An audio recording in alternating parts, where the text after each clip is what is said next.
Continuemos entonces con los ejemplos que vamos a... recuerden ustedes un campo vectorial que ya nosotros vimos, que era el campo vectorial que es de solo dos variables que representamos de esta forma. Si ustedes recuerdan, les decía que este campo vectorial era muy similar al de una rueda que giraba alrededor de un eje, y en este caso veíamos cómo sus vectores se comportaban en plano. Estoy hablando de un campo vectorial de únicamente dos variables. Entonces se comportaban de esta manera. Los vectorcitos que veíamos así iban dando en su punta de flecha el giro que representaba, o muy similar al comportamiento del giro o de los vectores velocidad en la rueda que estaba girando. Así. Si ya recordaron este campo vectorial de únicamente dos variables, vamos a tomarlo como ejemplo para poder obtener en él tanto la divergencia y el rotacional. No obstante, que hemos dicho que generalmente se aplica a campos vectoriales de tres variables. Y vamos a ver por qué el hecho de aplicarlo a campos vectoriales de tres variables. Sobre todo en el rotacional, que lo tenemos representado como un producto cruz utilizando el operador Nabla. Entonces, recordando que el producto cruz o producto vectorial entre vectores solo está definido para vectores en tres dimensiones. Entonces, lo que vamos a hacer es lo siguiente. Entonces, el enunciado sería obtener, en este caso, obtener divergencia y rotacional. La divergencia y el rotacional del campo F, del campo vectorial F. Entonces, lo que hacemos es, para la divergencia de nuestro campo vectorial, tendríamos entonces que obtener la derivada. El operador Nabla lo estaríamos considerando solamente de dos componentes, y tendríamos entonces que aplicarlo a estas dos únicas componentes de nuestro campo vectorial. Si es un campo vectorial, en este caso de R2 en R2, entonces aquí la divergencia para este caso especial, por así decirlo, de un campo de R2 en R2 estaría obteniéndose de esta manera. Y la derivada de menos y con respecto a x pues es 0, y la derivada de x con respecto a y también es 0. Entonces esta divergencia nos llevaría a un 0. En este caso, este campo diríamos que es un campo solenoidal. F es campo solenoidal porque nos dio un valor constante la divergencia, no nos dio una función escalar. Es campo solenoidal o incompresible. Lo ponemos en la parte baja para que podamos tener la parte media del pizarrón útil todavía, incompresible, porque la palabra es bastante extensa. Entonces ya tenemos aquí el valor de la divergencia. Vamos a obtener el valor del rotacional de ese campo vectorial. Entonces, si aplicamos el operador Nabla como un producto cruz con respecto al campo vectorial, en este caso tendríamos que inventarle una tercer componente a nuestro campo vectorial, puesto que no podríamos aplicarlo de ser solamente descompuesto. Entonces vamos a decir que la tercera es 0, y entonces aquí sí tendríamos que incluir a la tercera componente del operador Nabla, la que es la derivada parcial con respecto a z. Aquí tenemos los vectores base unitarios. Esta es la razón en la que generalmente pensamos en un campo vectorial de R3 en R3. Pero bueno, lo vamos a sortear de esta manera y vamos a obtener el resultado. Y la derivada parcial de 0, estamos inventando la tercer componente para este campo vectorial que no la tiene. Entonces la derivada parcial de 0 con respecto a y va a ser 0, y la derivada parcial de x con respecto a z pues también es 0. Entonces en la primer componente del resultado de aplicar el rotacional tendríamos 0. Para la segunda componente, la componente en j, vamos a incluir el signo, entonces vamos a hacer la derivada parcial de menos y con respecto a z, y es 0. Y luego le restamos la derivada parcial de 0 con respecto a x, que es 0. Pues entonces esto sería la componente en j. Vamos a obtener la componente en k. Para obtener la componente en k, derivemos parcialmente a x con respecto a x, es 1. Y luego restemos la derivada parcial de menos y con respecto a y, que es menos 1. Es menos 1 va a ser más 1. Esto es para la componente en k. En este caso, el vector que representa el resultado de aplicar el rotacional es un vector constante, es el 0, 0, 2. ¿Sí? No estamos aquí obteniendo un campo vectorial en función de las variables x y, que son las únicas que intervienen en nuestro campo vectorial, sino que obtuvimos un valor constante como un vector constante. Quiere decir que en este campo vectorial el rotacional es constante. Siempre está hablando de que está, en este caso, está siempre siendo el vector 002 el que nos esté ejemplificando el campo vorticoso, o lo que sería el rotacional local y el movimiento de traslación que se da en ese campo vectorial. Entonces, eso es lo que tenemos para este campo.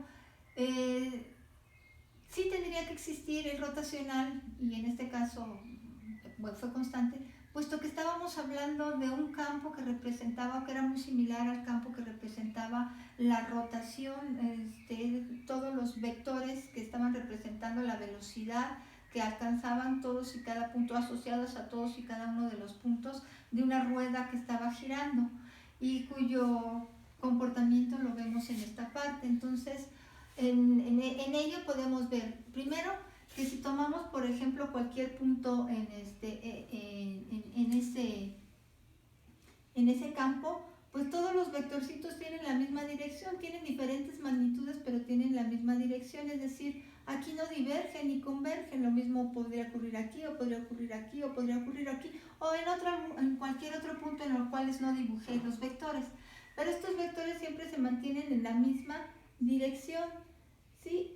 Diferentes magnitudes, si gustan, que son los que representan la rapidez para diferentes puntos de la rueda, pero siempre se mantienen en la misma dirección. Entonces no hay convergencia, no hay divergencia.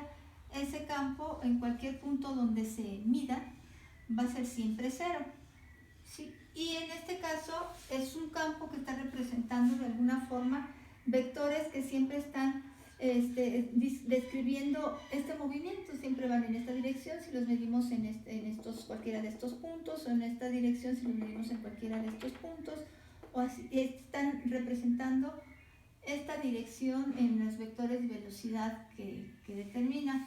Entonces, pues siempre nos están determinando que sí existe una rotación, y en este caso se visualiza constante, ¿sí? Si así lo quieren ver, esa rueda está en un movimiento que podríamos decir es una constante. Bueno, vamos a hacer el siguiente. Pues cuando tenga una clase presencial, pregunto, ¿me podrían ustedes determinar o me podrían dictar por favor una función potencial? Y en este caso, que lo que quiero es que se den cuenta que cualquier función escalar, cualquiera función escalar que se invente o que se dé, es una función potencial, ¿sí? Podemos nosotros aquí determinar una función, para decir que el cuarto ejemplo que vamos a ver es determinar una función potencial.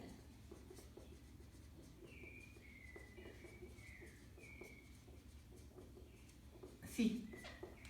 Y entonces diría cualquier función, la respuesta sería cualquier función escalar, o toda, mejor dicho, función escalar,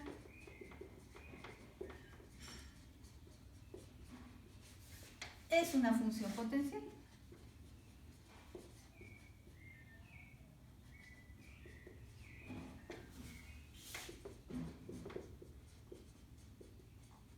¿Por qué? Pues porque de cualquier función phi que nosotros determinemos, si puede estar dada en su forma explícita o dada en su forma implícita, puedo decir, pues la función logaritmo de x más y. ¿Sí? Inventamos una función. Otra función, ahora sí, en su forma implícita, cualquiera de estas, z, y ahora involucro incluso hasta las funciones trigonométricas, para que sea seno de x y coseno de y. Aquí estoy involucrando las variables x, y y z, pero también introducimos también a las funciones trigonométricas. Son funciones escalares, cualesquiera, las estoy inventando en este momento. O alguna que ya conocemos, de nuevo, vámonos con nuestro paraboloide circular de cada vez, ¿no? Donde esto representa la z. Ahí está. Ajá. Entonces, cualquier función escalar, sea las que ya se han trabajado de alguna manera o que estamos inventando alguna, va a ser una función potencial. ¿Por qué? Porque de cualquiera de ellas puedo obtener un vector gradiente. Vamos a decir que esta es la 1, esta es la 2, esta es la 3, y asegurar que ese vector gradiente es un campo vectorial conservativo o irrotacional, cuyo rotacional nos va a llevar al vector nulo. Entonces, sea cual sea la función que estemos eligiendo, desde el inciso A, el inciso B, el inciso C, para hacer todavía más.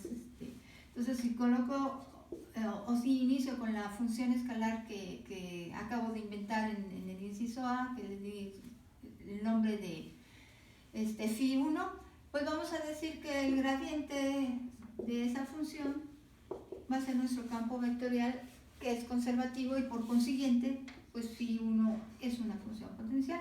Entonces, cuando nosotros derivamos parcialmente esta función con respecto a x, pues tenemos 1 sobre x más y en y. Luego la derivo parcialmente con respecto a j, que diga con respecto a y entonces voy a tener la componente en j, es decir, 1 sobre x más y. Estoy aplicando la regla de la cadena en esta derivada parcial. Estoy derivando el logaritmo solo al principio con respecto al argumento, que puede dar el valor de u, entonces sería 1 sobre u, y luego derivamos el argumento, que es x más y, con respecto a x, que en este caso es 1, entonces por eso es que llegamos a esto. Y lo mismo va a ocurrir cuando deriven parcialmente con respecto a y. Sería primero 1 sobre todo el argumento x más y luego la derivada del argumento con respecto a y en este caso de nuevo vuelve a ser 1, y por eso entonces tenemos esto.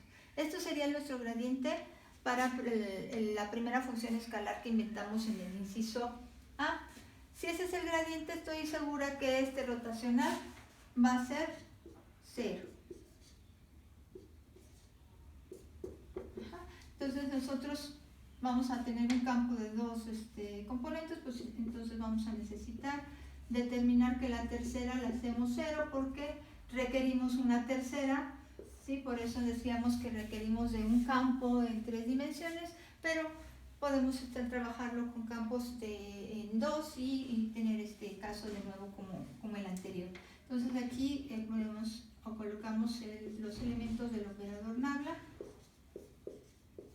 y los vectores base unitarios, ¿sí? Con sus signos alternados.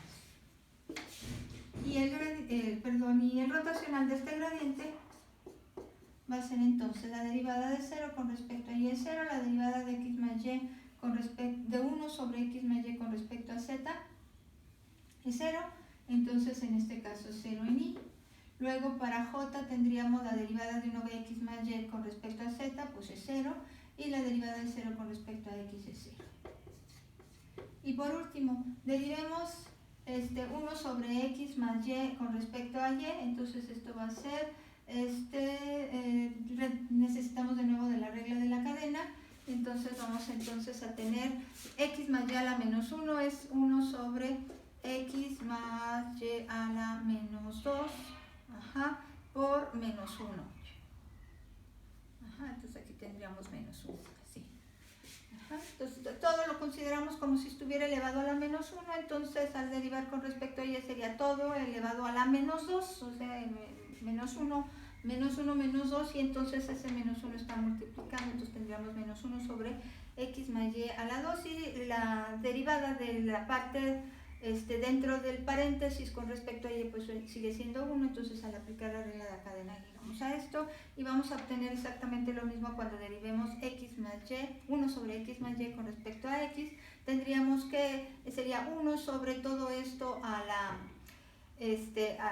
1, entonces podría ser que todo esto está elevado a la menos 1, entonces lo derivamos, que tendríamos entonces menos, menos todo eso elevado a la menos 2, que entonces sería x más y al cuadrado, y en este caso la derivada con respecto a y de x más y pues es 1, entonces el menos 1 del exponente que consideramos, esto entonces nos llevaría a 0, entonces este es menos 1 sobre x más y al cuadrado, y esto es menos por menos da más 1 sobre x más y al cuadrado, entonces estos dos elementos se anulan y llegamos entonces al vector nulo como resultado de este rotacional. El rotacional de un gradiente siempre va a ser igual al vector nulo o vector 0, las tres componentes son 0. En el caso de la segunda función que inventamos como una función escalar cualquiera, entonces pues en ese caso tenemos que resulta que el gradiente, para inciso B, el gradiente sí tenemos que partir de un campo vectorial para poder aplicar el rotacional, que es en este caso el gradiente asociado a la función. Entonces en este caso tendríamos que el gradiente, la derivada parcial con respecto a x es la derivada de seno coseno de x en y. Esta sería la derivada parcial de nuestra función con respecto a x. Luego, en la segunda componente necesitamos la derivada parcial de esta función con respecto a y. Entonces derivemos a menos coseno de y, que sería la derivada de coseno es menos seno, pero en este caso menos que le antecede, menos por menos da más, entonces aquí daría seno de y en j. Luego derivemos esta función con respecto a z para obtener la tercera componente del vector gradiente. Y ya nada más nos queda acá. Este sería entonces el vector gradiente al cual tenemos que aplicar el rotacional. Y entonces nos quedaría las componentes del vector, son las que conforman el tercer renglón de este producto, y en el segundo tenemos los elementos del operador nabla, y en el primero los vectores i, j y k con sus signos alternados. Entonces cuando realizamos este vector que representa el rotacional, tendríamos que derivar a 1 con respecto a y, es 0, la derivada de seno de y con respecto a z es 0, entonces para la primer componente y tendríamos 0. Para j vamos a integrar el signo y lo hacemos al revés, entonces derivada de coseno de x con respecto a z pues es 0, y luego menos la derivada de 1 con respecto a x, que es 0. Entonces en la segunda componente también obtenemos el 0. Para la tercera componente, derivemos a seno de y con respecto a x, pues es 0, y la derivada de coseno de x con respecto a y, pues es 0. Entonces, en este caso, efectivamente, seguimos demostrando que el rotacional de todo gradiente siempre va a ser el vector nulo o vector 0. ¿Sí? Ese sería nuestro gradiente, este sería el campo vectorial del cual se parte, y siempre todo gradiente es un campo conservativo o irrotacional. Entonces, si ustedes desean obtener un campo conservativo o irrotacional, basta que inventen una función escalar de la cual se parte y en la cual obtienen su vector gradiente y aseguran que ese ya es un campo conservativo o irrotacional. Y una manera de demostrarlo es esta, ¿no? Estamos viendo que su rotacional efectivamente es nulo, es el vector nulo. Bueno, por último, para el inciso C tendríamos lo mismo. El proceso inverso para conocer la función potencial, pues sería integrar el coseno de x con respecto a x, integrar el seno de y con respecto a y, integrar 1 con respecto a z y llegarían a esta función. Y lo mismo aquí.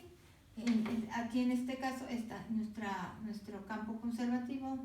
Tendríamos que integrar esto con respecto a x, la integral de 1 sobre un valor. En este caso tendrían que hacer un cambio de variable y esto sería u. Entonces sería 1 sobre u integrado con respecto a u, pues sería el logaritmo de u. Y luego u, en este caso, la derivada con respecto de u con respecto a x, pues sería 1, entonces derivada de u y derivada de x es lo mismo y entonces les quedaría el logaritmo de x más y. Y lo mismo ocurriría cuando integran con respecto a y, les quedaría también el logaritmo de x más y, el logaritmo natural de x más y. Como en ambos integrales obtienen el mismo elemento, el logaritmo natural de x más y, pues entonces se obtiene en ambas integrales con respecto a x y con respecto a y, porque en ella intervienen tanto x como y se concluye que esa es la función potencial. Y por último vamos con el inciso C, que es nuestro paraboloide circular. Podemos representarlo como un campo de dos variables al momento de obtener el gradiente, o podemos representar a nuestra función escalar de manera implícita, entonces involucramos a la z, y si lo hacemos de esa manera implícita, x, y, z, entonces estaríamos diciendo que z menos x cuadrada más y cuadrada es igual a 0. Entonces al involucrar a la z la estamos igualando a 0. Ya que tenemos esta función, porque ahora sí estaríamos trabajando con una función de R3 en R3 para su gradiente. Vamos a poner aquí el gradiente, entonces ya sería un campo de R3 en R3, ¿sí? Que es lo más conveniente, y en este caso pues ya directamente al momento de aplicar el rotacional ya contamos con el tercer elemento de ese vector gradiente. Entonces aquí no lo he obtenido como voy a obtener el rotacional, vamos a obtener el gradiente. Ese sería entonces derivada parcial de esta componente. A ver, aquí tendríamos, estoy considerando solamente así, es mucho más correcto de representarlo porque solamente estaba incluyendo uno de los signos. Entonces vamos entonces a derivar parcialmente con respecto a x, sería menos 2x en y, luego derivemos parcialmente con respecto a y ahí está el signo de la y, 2y con respecto a j, y la derivada parcial de z, pues entonces nada más nos daría acá. Ahora sí, ya tengo el gradiente. Como ya les había mencionado, ahora sí representa los vectores normales a este paraboloide circular. En cualquier punto del paraboloide circular puedo yo evaluar y entonces obtendría el vector normal a ese punto. Si lo hubiera considerado solamente en su forma explícita de representar la función, entonces estaría solamente considerando los vectores que son ortogonales o normales a las curvas de nivel de nuestro paraboloide circular. Son siempre vectores paralelos, que diga vectores paralelos al plano XY o vectores contenidos siempre en un plano paralelo al XY. Bueno, ya tenemos a nuestro vector, ahora sí vamos a obtener su rotacional. El rotacional, y entonces nos lleva a i menos j, k, operador nabla, los elementos del operador nabla, ahí están los tres, y aquí los elementos serían menos 2x, menos 2y y 1. Y el gradiente, cuando tenemos su rotacional, tiene que llevarnos al vector 1. Entonces la derivada parcial de 1 con respecto a y es 0, la derivada parcial de menos 2y con respecto a z es 0, entonces en la primera componente tenemos 0. Para la componente en j tendríamos que la derivada parcial de menos 2x con respecto a z es 0 y la derivada parcial de 1 con respecto a x es 0, entonces esto nos lleva a la segunda componente 0 en j. Para la tercera componente derivemos menos 2y con respecto a x, que es 0, y la derivada de menos 2x con respecto a y, que es 0, y entonces ya comprobamos que efectivamente tenemos entonces un campo conservativo, un campo irrotacional en todo gradiente. gradiente tenemos siempre un campo conservativo o irrotacional. En todo gradiente tenemos siempre un campo conservativo o irrotacional. Y partimos de cualquier función escalar que va a ser la función potencial. Entonces, si se desea obtener una función potencial, cualquier función escalar que se invente será una función potencial.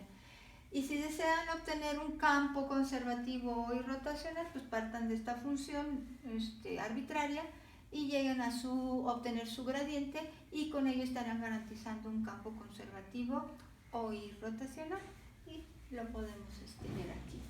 Bueno, vamos entonces a tener en claro siempre esto: toda función escalar es una función potencial, ¿sí?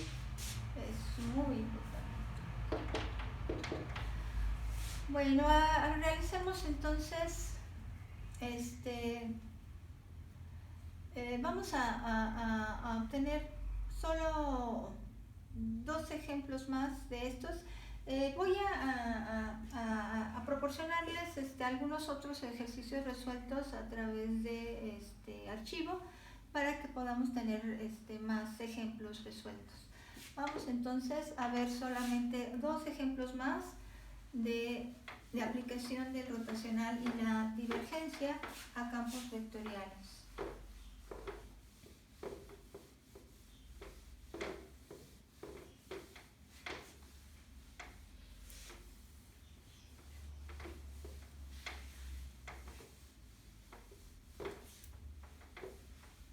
Bueno,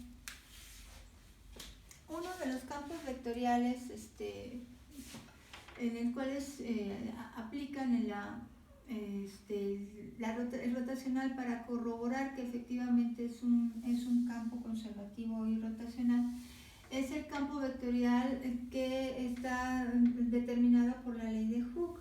Entonces, en este caso, vamos a decir que la ley de Hooke determina que una fuerza elástica es igual a una constante de elasticidad que se aplica a un vector desplazamiento R testado. Entonces esto nos da por resultado pues una función vectorial. Ese vector desplazamiento,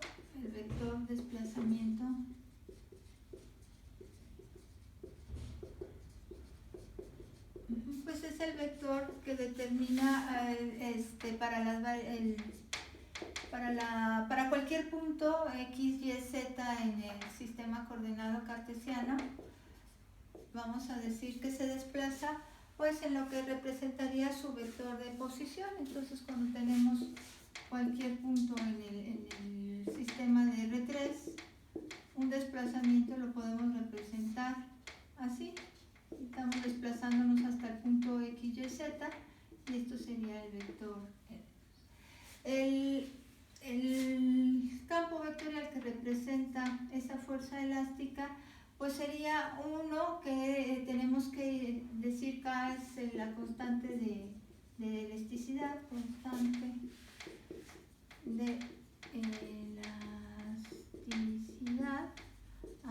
y siempre cuando estiramos un resorte pues la fuerza tiende a hacer que regrese hacia la posición final. Entonces, si lo estiramos en esta dirección, es obvio que tenemos que la fuerza de elasticidad está ejerciéndose en sentido opuesto al desplazamiento que se efectuó.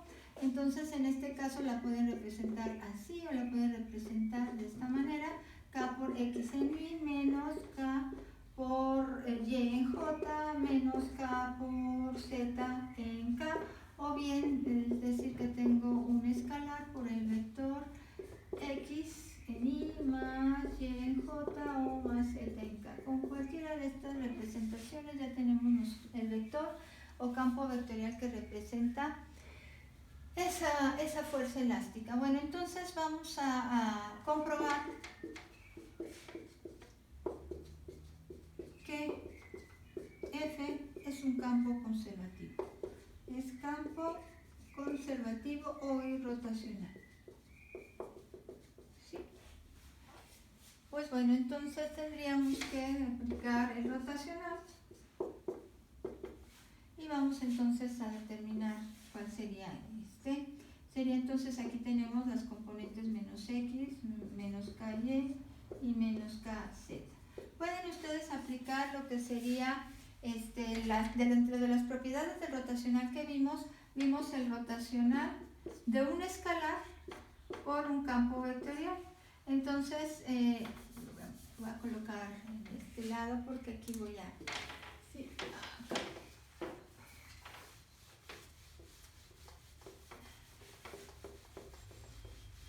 Sí, decíamos que cuando tenemos el rotacional de un escalar que multiplica a un campo vectorial, lo podemos expresar como ese escalar que multiplica solo al rotacional del campo vectorial. Y luego a este elemento le vamos a sumar, en este caso, el gradiente de phi, o sea, el gradiente de la constante o del escalar que está participando aquí en este elemento, producto punto por el, ¿cómo se llama? Por el campo vectorial. Si aplicáramos esa propiedad en este caso, entonces tendríamos que obtener el gradiente de esta constante, pero esta constante, pues en ella no interviene ninguna, no es función escalar, solamente es una constante escalar, como no aparecen las variables x, y y z, no es función, entonces el gradiente pues va a ser 0 y todo este elemento se anularía. Nulo, pues k es igual a una constante escalar, y entonces el gradiente de esa constante de k es igual a 0. Y si es 0 vector, entonces por el campo pues tendríamos 0. Entonces nada más sería cuestión de sacar la constante menos k y multiplicarla por el resultado de tener solo las componentes del vector por obtener solamente el rotacional para el vector que representa menos x, menos y y menos z, o x, y y z si el menos lo incluimos en la constante k, y entonces ahí pues ya. De cualquier forma, esto es algo muy simple, no requiere gran laboriosidad en la obtención de este rotacional, sea aplicando la propiedad que estoy enunciando o de esta manera. ¿Sí? Probablemente conviene utilizar esta propiedad cuando esa constante o ese valor es una función escalar que pudiera ser pues más laboriosa, y entonces sí nos convendría utilizar la propiedad que acabo de enunciar para poder simplificar este proceso del cálculo del rotacional. En este caso pues no tiene gran diferencia de que nos facilite más el cálculo del rotacional o no. Entonces vamos a integrar, vamos a derivar parcialmente a menos kz con respecto a y para poder obtener la componente ni de este campo vectorial que representa el rotacional. Entonces derivemos parcialmente menos kz con respecto a y esto es 0. Luego a este valor le restamos la derivada parcial de menos ky con respecto a z, que también es 0, y entonces obtenemos 0. Ahora para la componente j realizamos el proceso al revés, entonces sería derivada parcial de menos kx con respecto a z es 0, y a le restamos la derivada parcial de menos kz con respecto a x, que también es 0, y entonces nos lleva al valor de la segunda componente de este vector. Ahora para la tercera componente obtengamos la derivada parcial de menos k por y con respecto a x, que es 0, menos la derivada parcial de k por x con respecto a y, que es 0. Entonces, efectivamente, estamos obteniendo un rotacional igual al vector nulo o vector 0. Por consiguiente, si esta función, ¿sí?, la que está enunciando o define la ley de Hooke, la fuerza elástica es un campo conservativo. Entonces, esto es campo conservativo. Ahora tendríamos la curiosidad de ver cuál es la función potencial asociada a ese campo conservativo o irrotacional. ¿cuál será entonces la función potencial asociada a ese campo? Vamos a obtenerla. Sí, vamos a obtenerla. Bueno, entonces, obtener la función potencial. Obtener la función potencial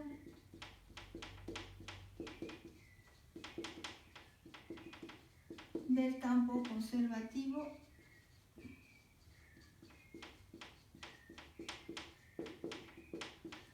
F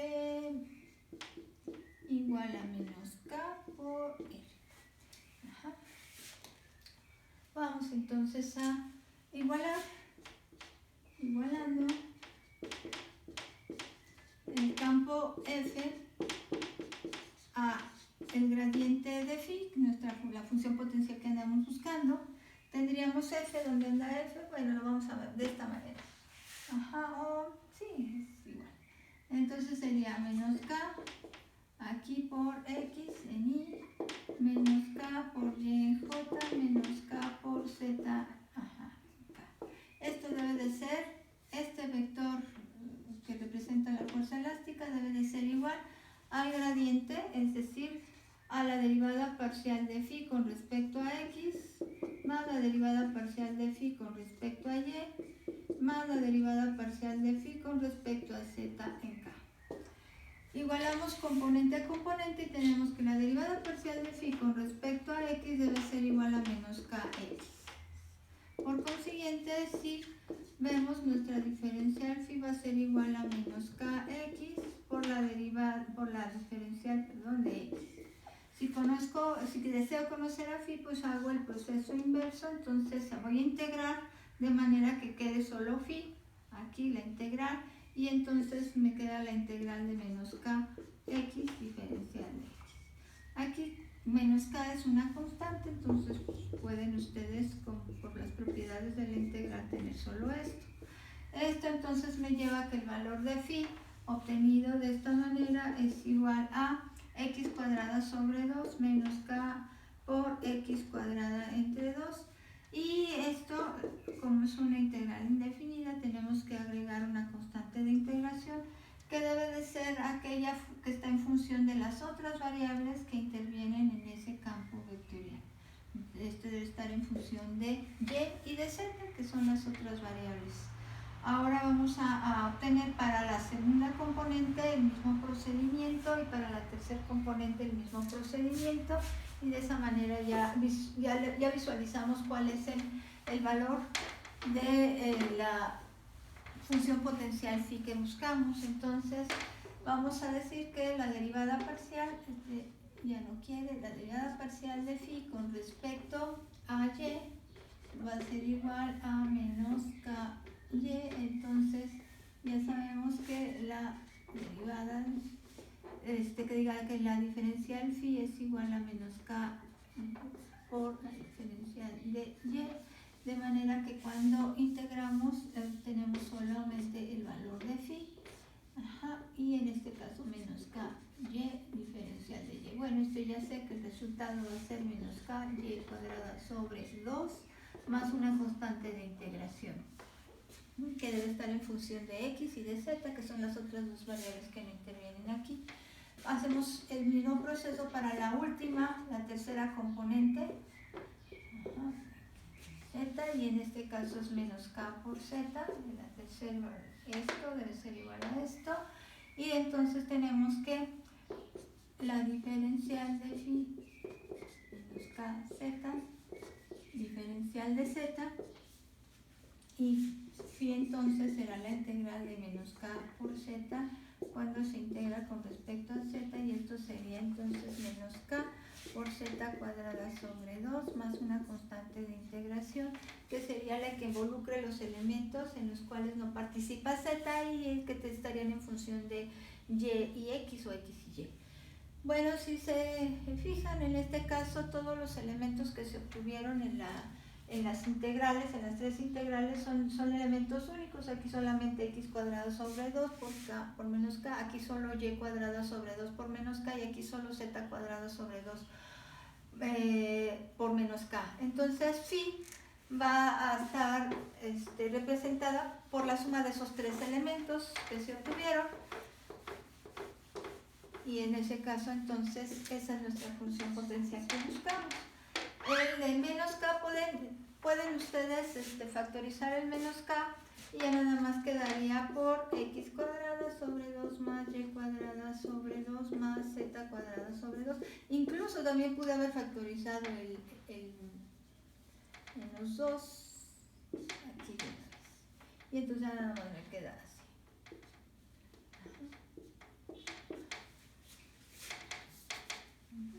Y lo podría representar menos k sobre 2. Si el vector desplazamiento era LRX, Y, Z, entonces esto podría representarse como el módulo de ese vector R testado al cuadrado. Entonces podríamos decir que es R testado al cuadrado, donde ya conocemos que R es el vector X, Y, Z o X en Y más Y en J más Z en K. Y entonces si su módulo es x cuadrado más y cuadrado más z cuadrada raíz de esto, y entonces si el módulo al cuadrado, entonces le vamos ya no tiene la raíz, o ya al elevarle al cuadrado, y esa sería una representación. Entonces esta sería la función potencial.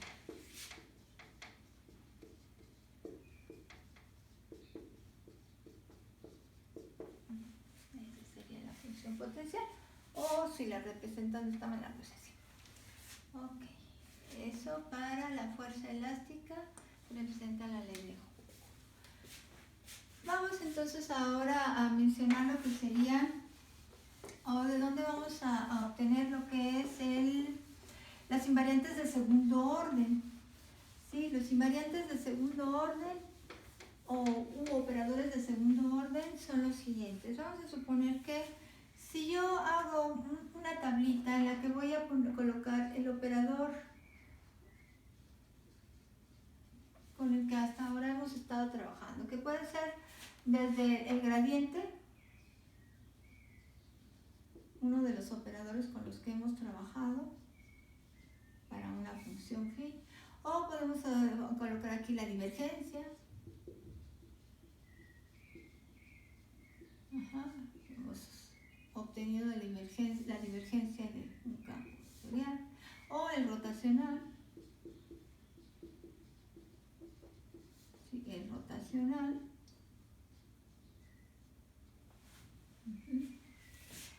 Estos tres operadores en principio son los que me van a permitir llegar a lo que serían los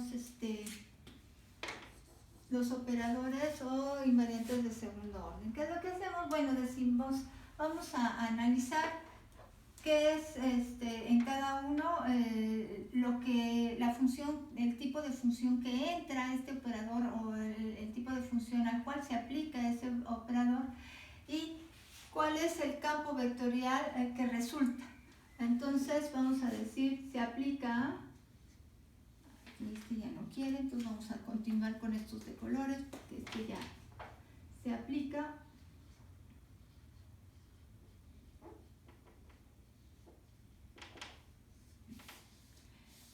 O la entrada de es esto, y acá resulta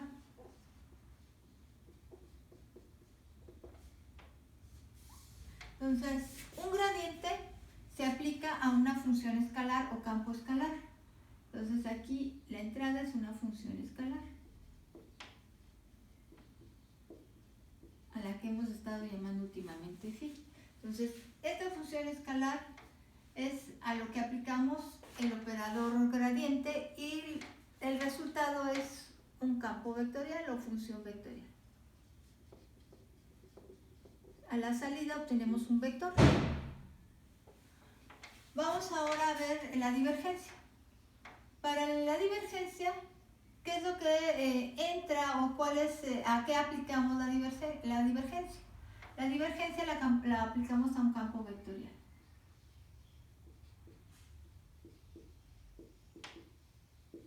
¿Sí? Un campo vectorial, en este caso, que generalmente es un campo de R3 en R3. Bueno, entonces aplicamos la divergencia, ¿y qué es lo que resulta de aplicar la divergencia? ¿Qué es lo que obtenemos a la salida de la divergencia?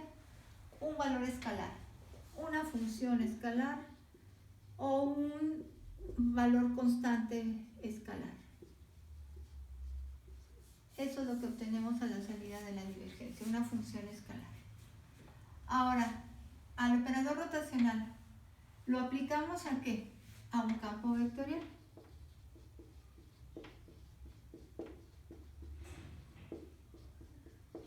¿Y qué es lo que obtenemos a la salida del rotacional? Otro campo vectorial. Un vector. ¿Sí? Aquí sale un vector. Bueno, dada esta tablita, de aquí vamos a obtener lo que serían los operadores de segundo orden o invariantes de segundo orden. Operadores de segundo orden, operadores de segundo orden o invariantes de segundo orden. ¿Cuáles serán estos? Bueno, van a ser los que apliquemos, por ejemplo, al resultado de un gradiente, que es un campo vectorial, le vamos a aplicar, por ejemplo, una divergencia. Podemos obtener la divergencia del campo vectorial que representa el gradiente.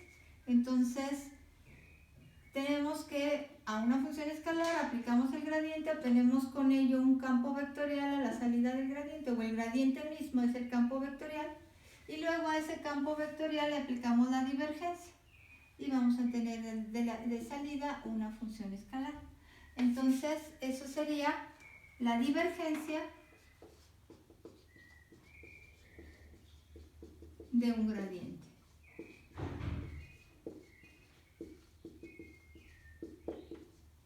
La divergencia de un gradiente es un operador de segundo orden.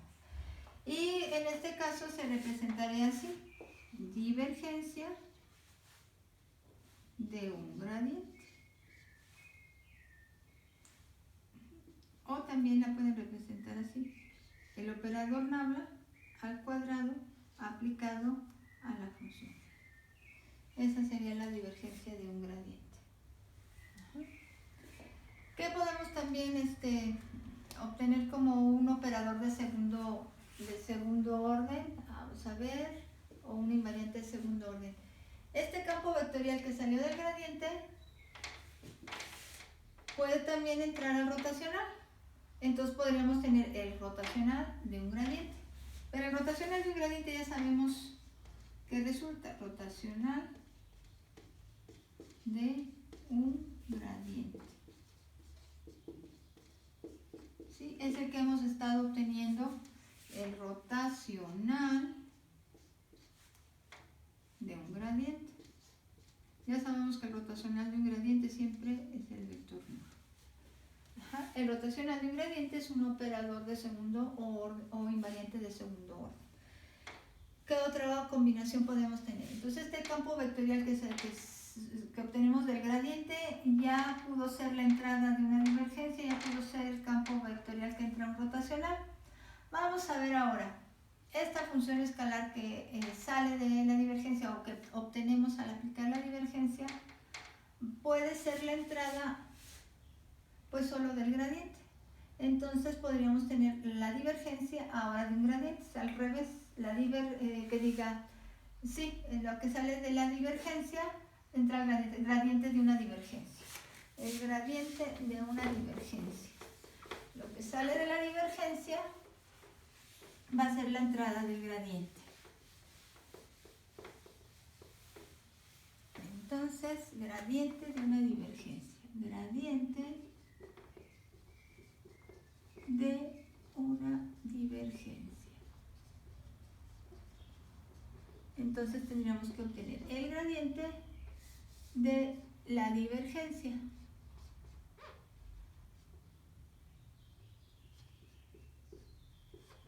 Esta es la divergencia de un campo vectorial. A la divergencia de un campo vectorial va a ser entonces la función escalar que entra para calcular su gradiente. Y la salida va a ser un campo vectorial. A ver, vamos poniendo aquí, la salida aquí va a ser una función escalar. La salida aquí, pues ya sabemos que siempre es el vector nulo. La salida aquí va a ser un campo vectorial. ¿Sí? El resultado del gradiente, pues es un campo vectorial. ¿Qué otra combinación podemos tener? A ver, entonces, esta función escalar solo puede ser entrada del gradiente. Entonces sería lo único. Ahora vamos a ver, este ya lo hicimos con divergencia y con la entrada de rotacional y de divergencia, ya fue. Este campo vectorial puede ser la entrada a la divergencia, puede ser la entrada al mismo rotacional. Entonces podemos tener la divergencia de un campo, la divergencia de un rotacional. Entonces, divergencia de un rotacional. Divergencia de un rotacional. Y la divergencia vamos a obtener a la salida una función escalar.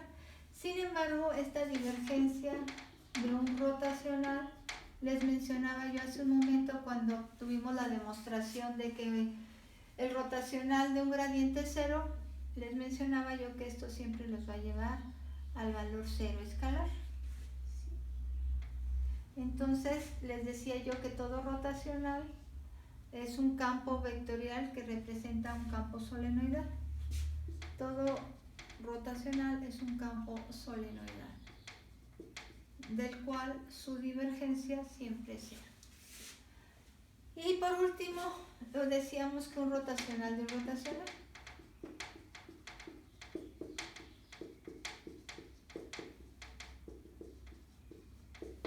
Lo que sale de este rotacional, o sea, el resultado, que es un campo vectorial,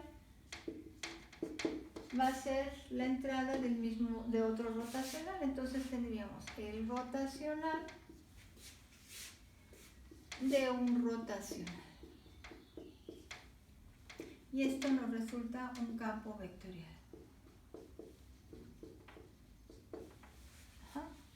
Esa sería entonces, creo que todas las combinaciones que podríamos tener con estas salidas, ¿sí? Siendo las entradas de los mismos operadores que tenemos aquí. Entonces, de estas invariantes de segundo orden,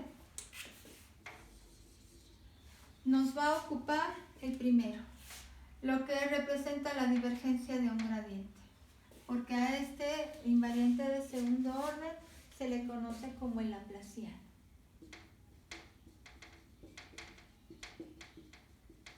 Este se le conoce como el laplaciano. Entonces, el operador laplaciano lo vamos a representar como el operador nabla al cuadrado, ¿sí? Aplicado a una función escalar. ¿Qué entra al laplaciano? ¿A qué se aplica el laplaciano? La entrada del laplaciano, pues es una función escalar. Sí, vamos a ver aquí. Al laplaciano entra una función escalar.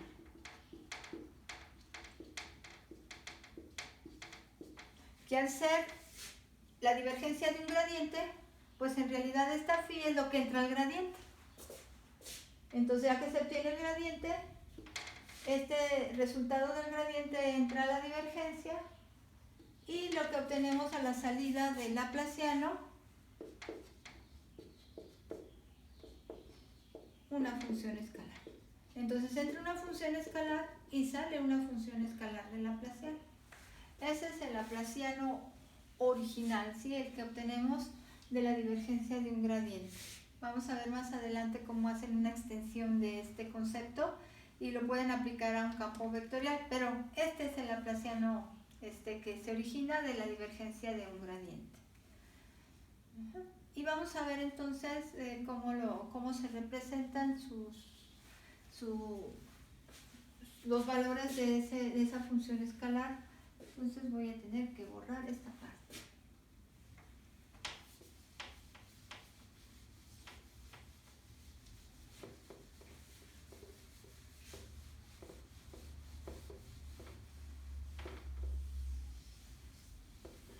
la divergencia de un gradiente. Eso también, pues sí, ni modo. Ok, entonces la divergencia de un gradiente tendríamos entonces que es lo siguiente.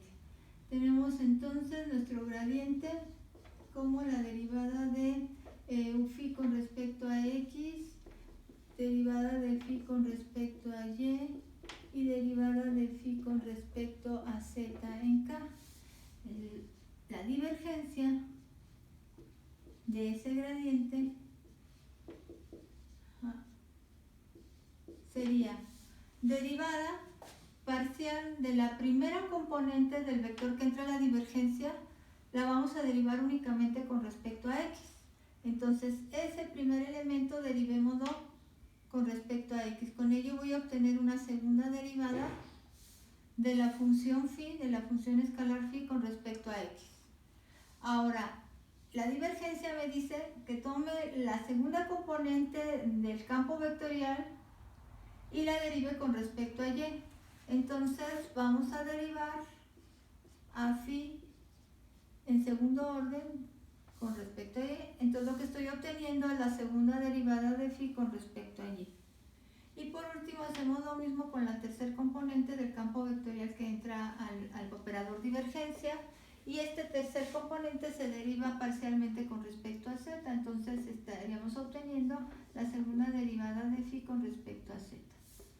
La suma de estas derivadas nos lleva a la función escalar que representa la salida de una divergencia.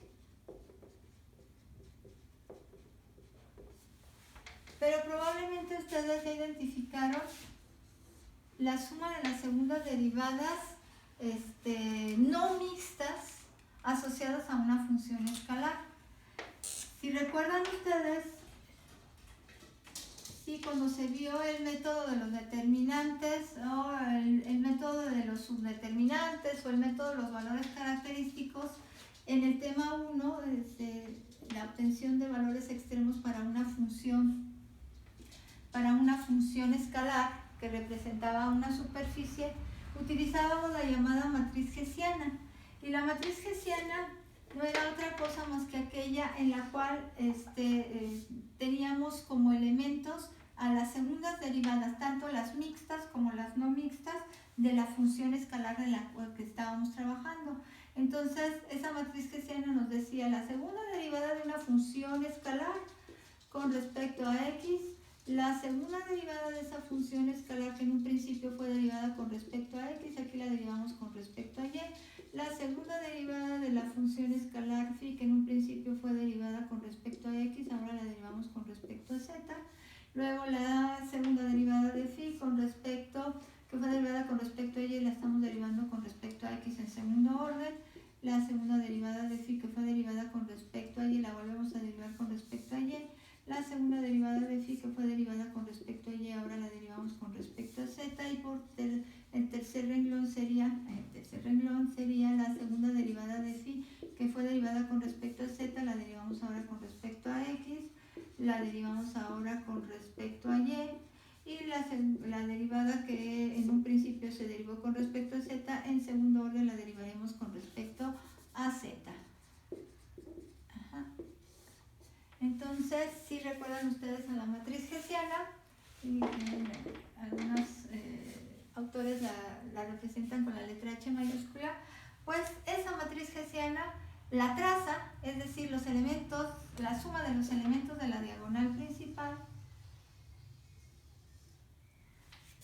es precisamente la traza de la matriz hessiana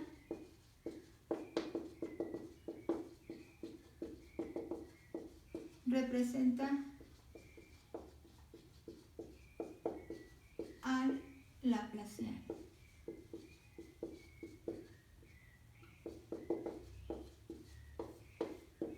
Ajá. Su nombre se debe a que cuando esta suma es igual a 0, es igual a la ecuación de Laplace. Entonces, la ecuación de Laplace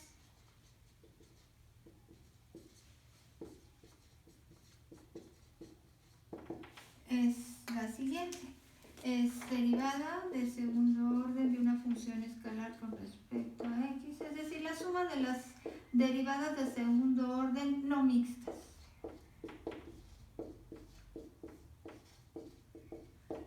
Esta es la ecuación de Laplace. Esa suma igualada a 0.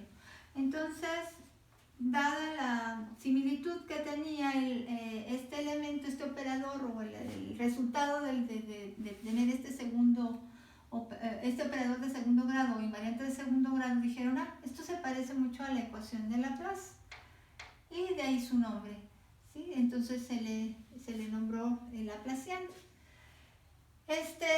Al igual que cuando utilizamos el operador divergencia y resulta que en lugar de darnos una función escalar nos da el valor 0 como resultado, y entonces concluimos que cuando la divergencia es 0 es porque el campo vectorial al cual se aplicó es un campo solenoidal o incompresible. Y cuando utilizamos el operador rotacional y lo aplicamos a un campo vectorial cuyo resultado nos lleva en el rotacional al vector nulo, pues decimos que el campo al cual se aplicó el rotacional y que nos llevó a ese resultado pues es un campo conservativo o campo irrotacional.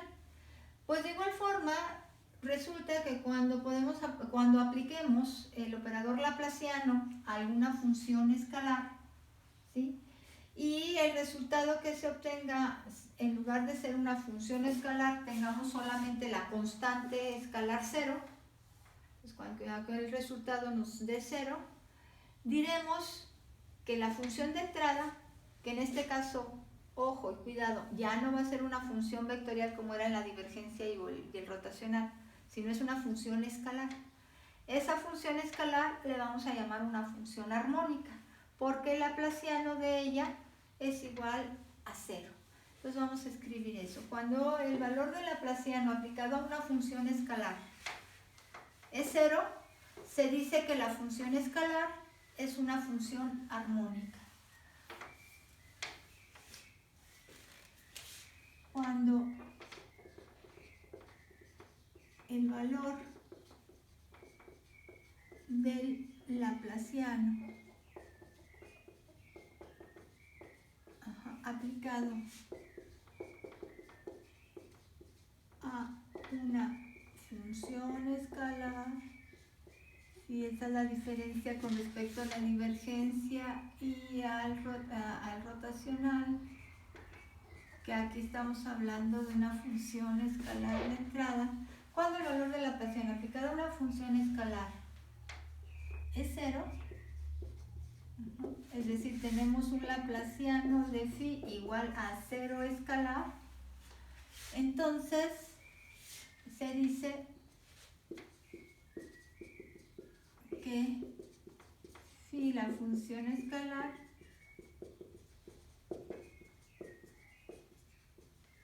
es una función armónica.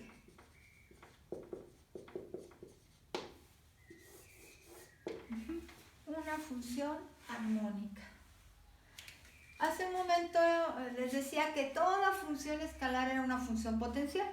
Cualquier función escalar que nosotros consideremos va a tener un gradiente asociado, y por consiguiente ese gradiente tendrá rotacional igual al vector nulo. Pero en este caso, funciones armónicas no van a ser todas las funciones escalares, solo algunas funciones escalares cumplirán con esta condición, que su laplaciano nos lleva al vector nulo o vector 0.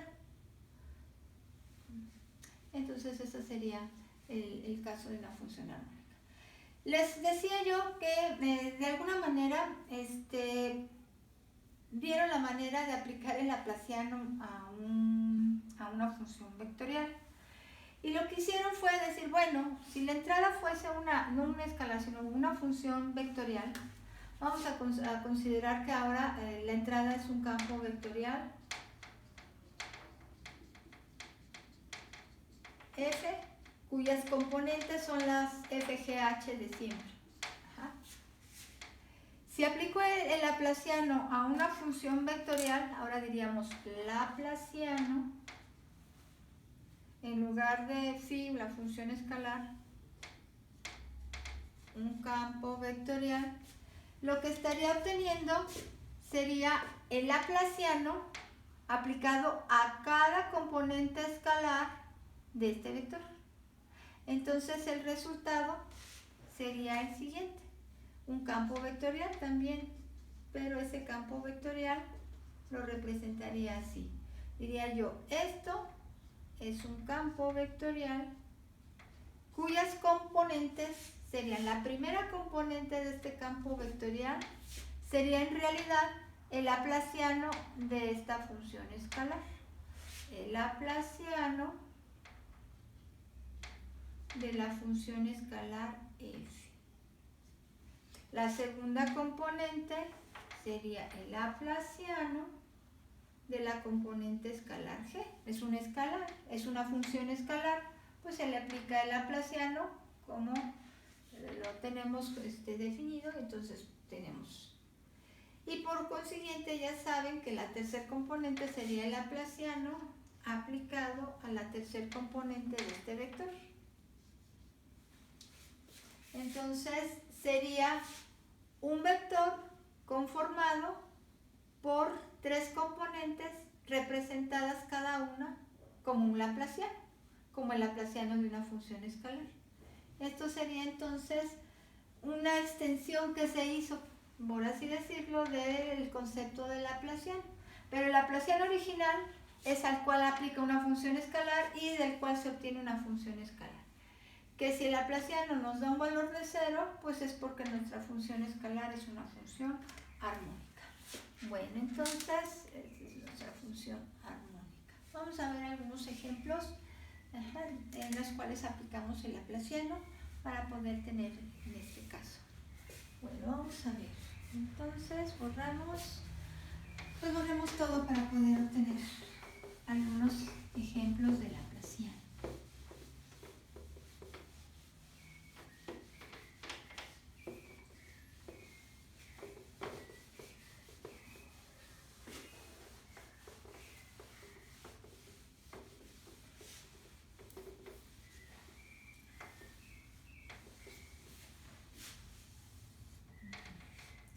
Bueno, hicimos lo siguiente. Este ejemplo.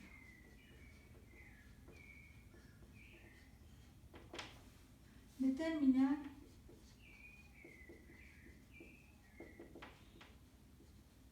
si la función escalar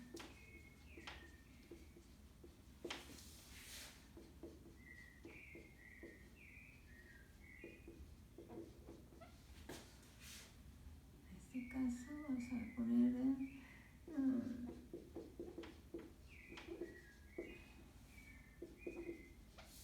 es una función armónica.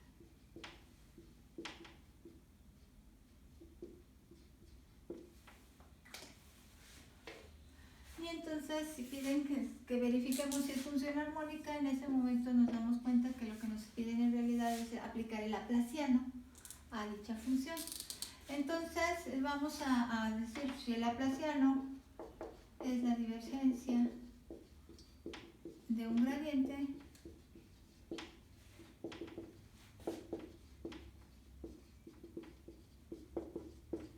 pues entonces obtenemos el gradiente de esa función que le llamábamos phi, ¿verdad? Para no estar confundiendo con las f's testadas que representan campos vectoriales. Bueno, entonces, función escalar. Pues entonces el gradiente sería en este caso la derivada de nuestra función con respecto a x, que es 3, la derivada de esta función con respecto a y para la segunda componente es 2, y la derivada de esta función con respecto a z es k. Ajá. Ese sería el gradiente de esa función escalar. Función escalar porque toda ella nos lleva a un valor escalar. Pues ya que tenemos nuestro gradiente, que es un vector, el vector de componente i, j y k que vemos, entonces vamos a aplicar la divergencia de ese gradiente. Divergencia de este gradiente. Entonces, ¿qué nos dice la divergencia? Deriven parcialmente la primera componente con respecto a x, luego sumen a esta la derivada parcial de la segunda componente con respecto a y, más la derivada parcial de la tercera componente con respecto a z.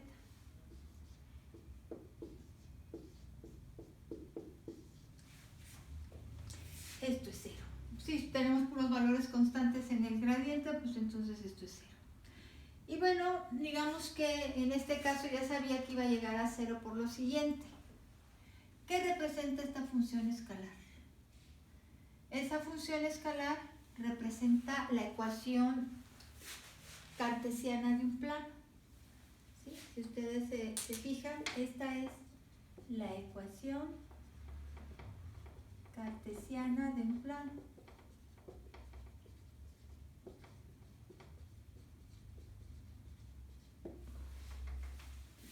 Y si esa es la ecuación cartesiana de un plano, los coeficientes de sus variables x, y, z, el coeficiente de x3, el coeficiente de y2 y el coeficiente de z-1, 3, 2, menos 1, representan su vector normal. 3, 2, menos 1. Un plano siempre tiene un vector normal constante. En todo el plano tiene a un vector normal. Para cualquier punto del plano estamos hablando del mismo vector normal. O en un momento dado, lo que variaría en el vector normal solamente sería la magnitud o el sentido, pero la dirección del vector normal no cambia. Ajá. La dirección del vector normal en cualquier punto del plano no cambia. Entonces, esos vectores normales, si los vemos como un conjunto de vectores que representan un campo vectorial, son vectores cuya dirección, al no cambiar, diría yo que son vectores que no divergen ni convergen. Entonces, al aplicar la divergencia a este campo vectorial, a este conjunto de vectores, estaría esperando que me llevara a una divergencia de 0 para cualquier punto en el cual se aplicara el campo vectorial. En cualquier punto del campo vectorial en el cual está asociado un vector de ese campo, ¿sí?, ese conjunto de vectores no divergen ni convergen. ¿Sí? Entonces, el campo vectorial que representa a los vectores normales a un plano es un campo solenoidal o incompresible. Los vectorcitos no divergen ni convergen. Entonces eso podríamos ponerlo, el campo vectorial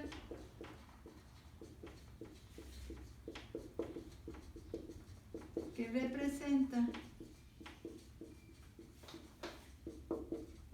los vectores normales a un plano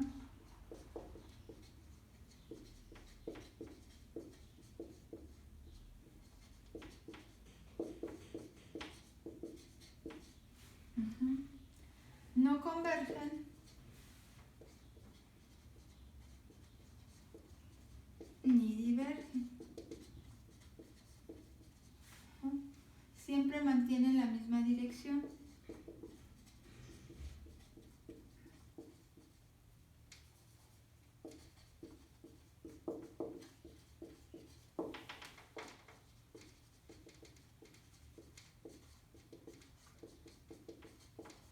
Por ello, la divergencia de ese campo o la divergencia de ese es 0. Ajá. Y es un campo, es un campo solenoidal o incompresible.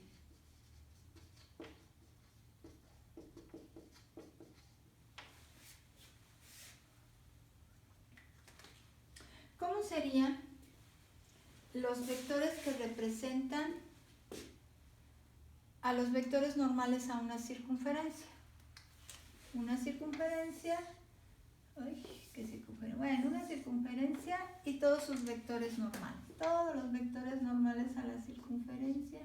Todos los vectores normales a la circunferencia. También por aquí saldría un vector normal, por acá saldría otro vector normal, por acá otro. Ajá, aquí tendríamos otro, así es. Todos los vectores. Parecería que salen como alfileres de esta esfera. Perdón, vectores normales a una esfera, no a una circunferencia. Vectores normales a una superficie que representa una esfera, a una esfera. Sí, no a una circunferencia, sino a una esfera, para que sean vectores en R3. Entonces, los vectores normales a una esfera. Y tomemos como ejemplo la más sencilla de estas, la que tiene su centro en el origen, para que nos facilite el ejemplo de la manera. Además, ponemos esta la ecuación cartesiana de una esfera con centro en el origen y radio 1, una esfera muy pequeñita. Sí, su vector gradiente representaría, pues en este caso, aquí tendríamos phi de x, y, z es igual a esto, ¿no? Entonces, su vector gradiente representaría a todos los vectores normales a la esfera. Y lo obtendríamos derivando parcialmente a la función de la esfera con respecto a x para la primer componente del gradiente. A esta función la derivamos parcialmente con respecto a y obtendríamos la segunda componente de este vector gradiente, y esta sería la tercer componente de la función escalar de la esfera, lo que representa la función de la esfera, y tendríamos 2z en k. Este gradiente, entonces veremos cómo son los vectorcitos o qué esperaríamos encontrar al aplicar la divergencia de este campo vectorial que representa todos los vectores normales a la esfera. ¿Sí? El campo vectorial que representa todos los vectores que salen de la esfera. Sería entonces aplicar la divergencia al gradiente para obtener con ello pues el laplaciano.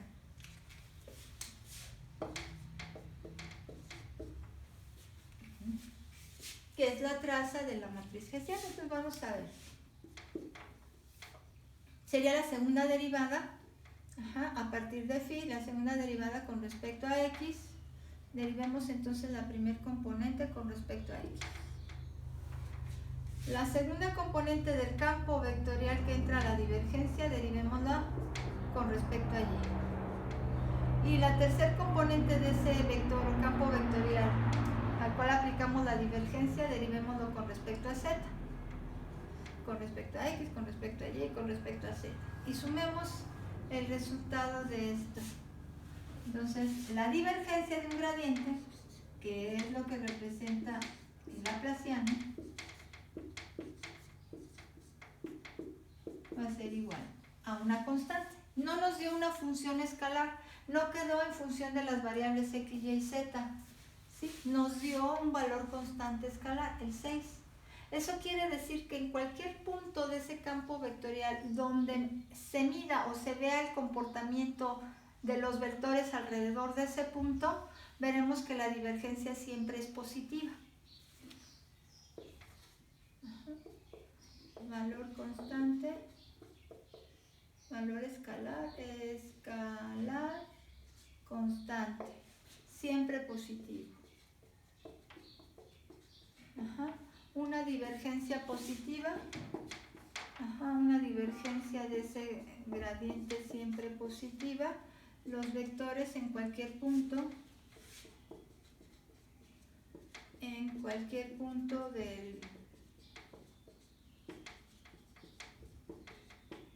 del campo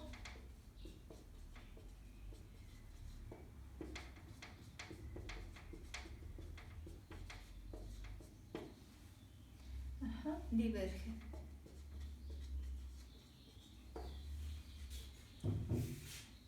Esta podría ser una representación geométrica de lo que sería la divergencia aplicada a campos en los cuales sí podríamos estar visualizando, porque son campos que asociamos como los vectores normales a una superficie dada. Entonces, y el valor de la divergencia tiene una representación geométrica en este caso, ¿sí?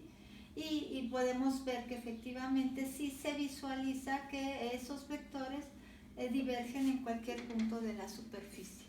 Entonces vamos a tener eso en la función.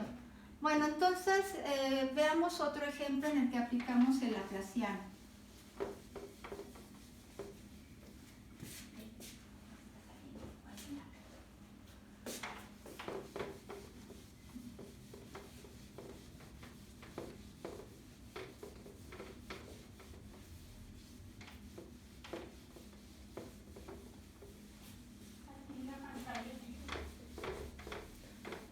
A ver, entonces, ok,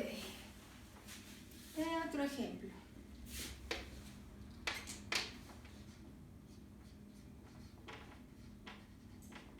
Otro ejemplo. Tendríamos entonces el caso de una función que representa una función compleja. Sí, nada más por la siguiente. Una función compleja es una función en la que interviene un binomio, en la que una parte es real y la otra parte es imaginaria. Entonces, toda función compleja tiene una parte real y una parte imaginaria. Entonces vamos a considerar una parte, esta es la parte real y una parte imaginaria. Son funciones escalares. Esta sería la parte imaginaria. Entonces vamos a considerar para esta, se dice que una función completa, que diga una función compleja,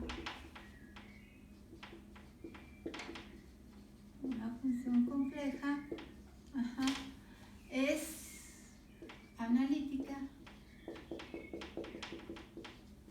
si ambas funciones que la conforman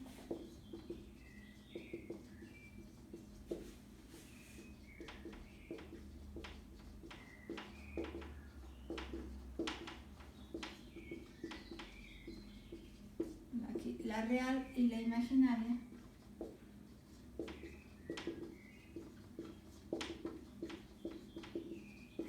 son funciones armónicas.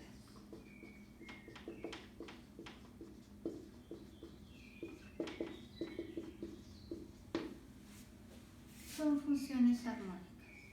Entonces, pues vamos a considerar la siguiente. Vamos a decir que sea la función, en este caso, consideremos a la función que tendríamos e a la 2x coseno 2y en la parte real más e a la 2x seno 2y en la parte imaginaria. Entonces vamos a ver para esta función si está representando cada una de las partes, la real y la imaginaria, una función armónica. ¿Sí? Entonces vamos a ver. Esta sería nuestra función,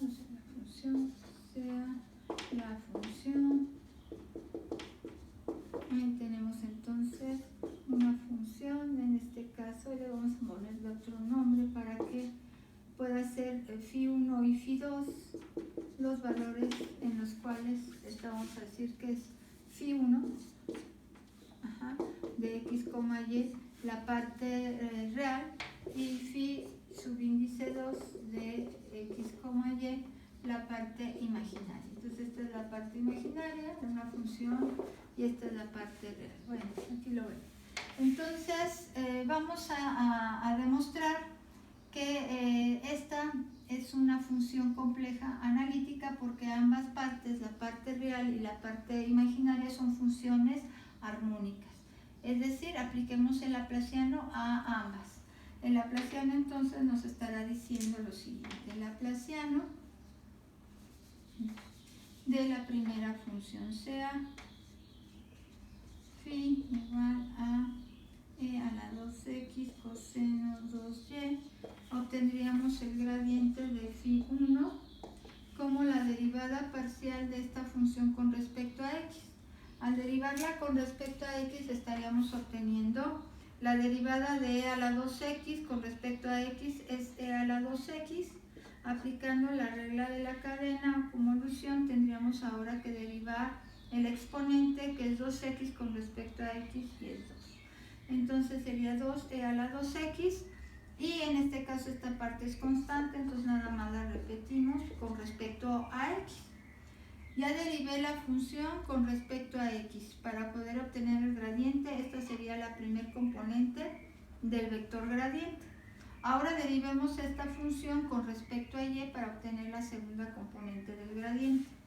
Vamos, entonces la derivada de la función ahora con respecto a y, consideramos esta parte constante y ahora esto es lo que debemos derivar. La derivada de coseno es menos seno, pues quedaría menos, esta parte queda igual, e a la 2x, entonces sería menos seno de 2e de 2y, pero tenemos que aplicar también la regla de la cadena porque el argumento no es solo y, sino es 2y. Entonces ahora derivemos el argumento con respecto a y y nos lleva a 2. Esta sería la segunda componente del vector que resulta como el gradiente aplicado a esta función escalar. Ahora obtengamos la divergencia de este gradiente y de esa manera conocemos el valor del laplaciano. Entonces la divergencia va a ser derivar la primera componente de este campo vectorial con respecto a x y sumarle la derivada de la segunda componente del campo con respecto a y. Entonces vamos a obtener el laplaciano. Sí, el laplaciano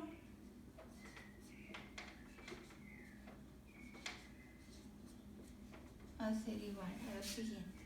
Entonces derivemos aquí. La derivada con respecto a x va a ser igual a de este elemento, ¿verdad? La derivada con respecto a x sería e a la 2x, pero tenemos que derivar ahora el argumento con respecto a x, que es 2, y multiplicarlo por el 2 que ya teníamos aquí. Pues va a quedar 4e a la 2x, y este elemento coseno 2y, pues es un valor constante si estamos derivando con respecto a x. Ahora vamos a sumar la derivada de la segunda componente de este vector con respecto a y. Ahora derivemos con respecto a y. Entonces aquí tenemos que es menos 2e a la 2x. Esto se toma como un valor constante si estamos derivando ahora con respecto a y. Y derivemos a la función seno de 2y con respecto a y. Entonces seno de 2y con respecto a y quedaría coseno de 2y, pero como el argumento o ángulo no es solo y, entonces tenemos que derivar también a este. Y entonces quedaría aquí 2 por 2, que es la derivada de 2y, 2 por 2 es 4. Y entonces ese sería el valor. Por consiguiente, efectivamente, vemos que estos se anulan y en el resultado de este laplaciano que aplicamos a la primera función, a la función real de la función compleja que nos dieron, es efectivamente 0. Entonces phi 1 es función armónica.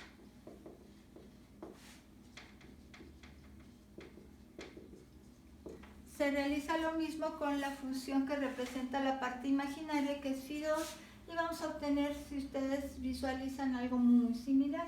Entonces phi 2, que es igual a e a la 2x seno 2y, cuando nosotros obtenemos el vector gradiente primero de phi 2, esto sería entonces la derivada de esta función escalar con respecto a x, es 2 veces e a la 2x, y esto queda como una constante cuando estamos derivando parcialmente con respecto a x.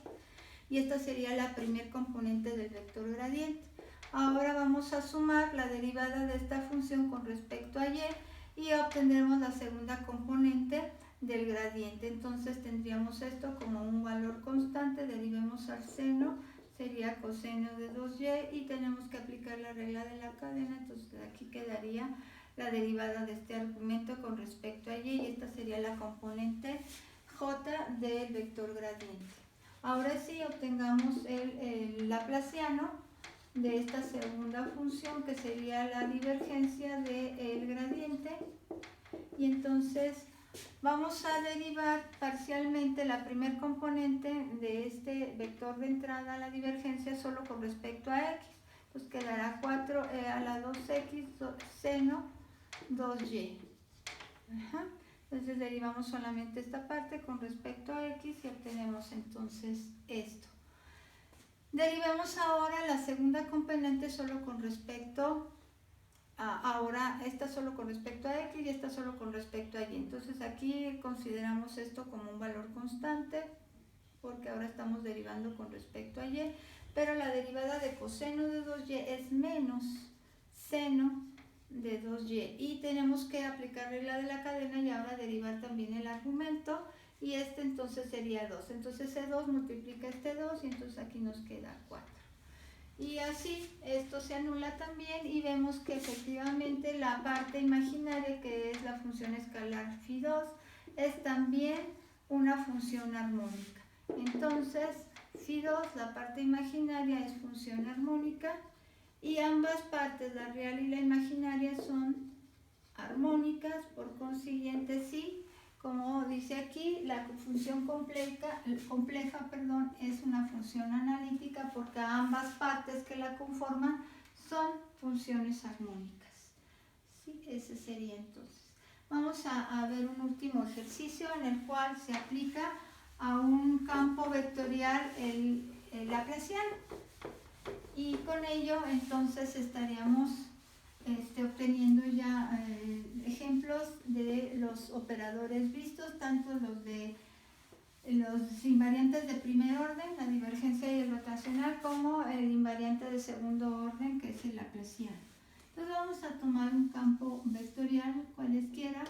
Vamos a decir que nuestro campo vectorial es aquel que tiene como valores, aquí podemos dar cualquier valor, 4x cuadrada y en y, más 5zx en j, más no sé, x o ya tenemos aquí la x, bueno, y al cubo en k, sí, cualquiera. Lo estoy inventando en este momento, no sé cómo se comporta este campo vectorial, pero vamos a obtener para el laplaciano, ¿sí? Y consideremos entonces que cada componente es la función escalar a la cual vamos a aplicar el laplaciano. Entonces obtener el laplaciano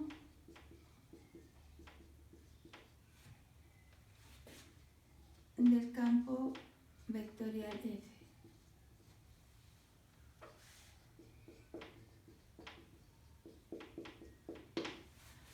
Entonces esta será la componente F, la componente G y la componente H, a la cual vamos a aplicar el laplaciano a cada componente. Entonces vamos a obtener para F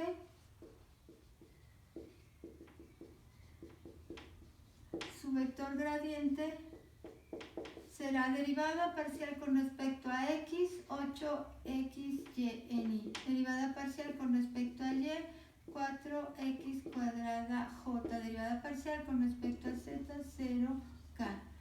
Ya que se obtiene el gradiente, obtengamos la divergencia de ese gradiente y esta será, derivamos solamente la primer componente con respecto a x, derivamos solo la segunda componente con respecto a y la tercera componente con respecto a y. Como son cero estas derivadas parciales con respecto a y con respecto a z, pues entonces eso queda como el laplaciano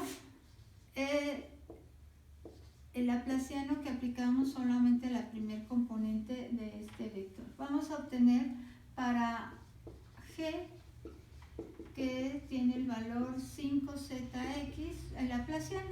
Entonces primero obtengo su gradiente y este sería derivar parcialmente con respecto a x para obtener la primer componente del gradiente, derivar con respecto a y para obtener la segunda componente y derivar con respecto a z para obtener la tercer componente. Ya que se tiene el gradiente, apliquemos la divergencia a ese vectorcito y la divergencia me dice derivar la primera componente con respecto a x, derivar la segunda componente con respecto a y derivar la tercera componente con respecto a z.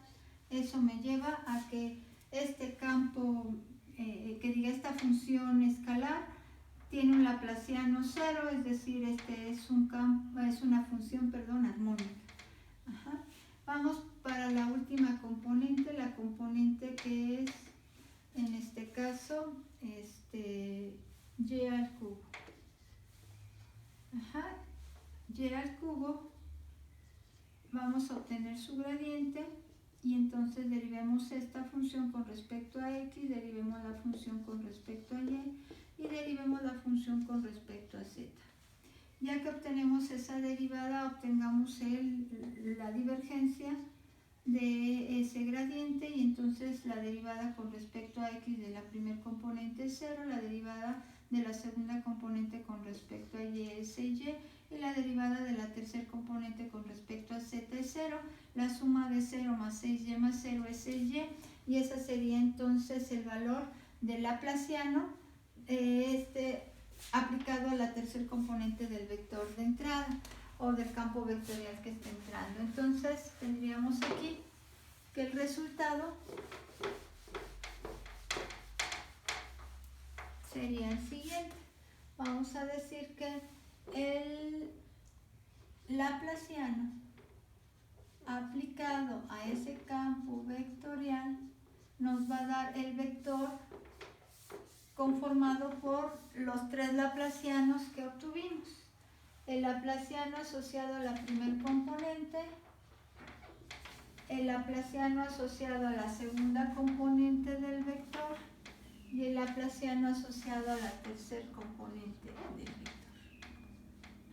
Ese sería el laplaciano que estamos aplicando a ese campo vectorial. Y bueno, con este ejemplo terminamos lo que sería el tema de los operadores diferenciales de primer orden o invariantes de primer orden e invariantes de segundo orden.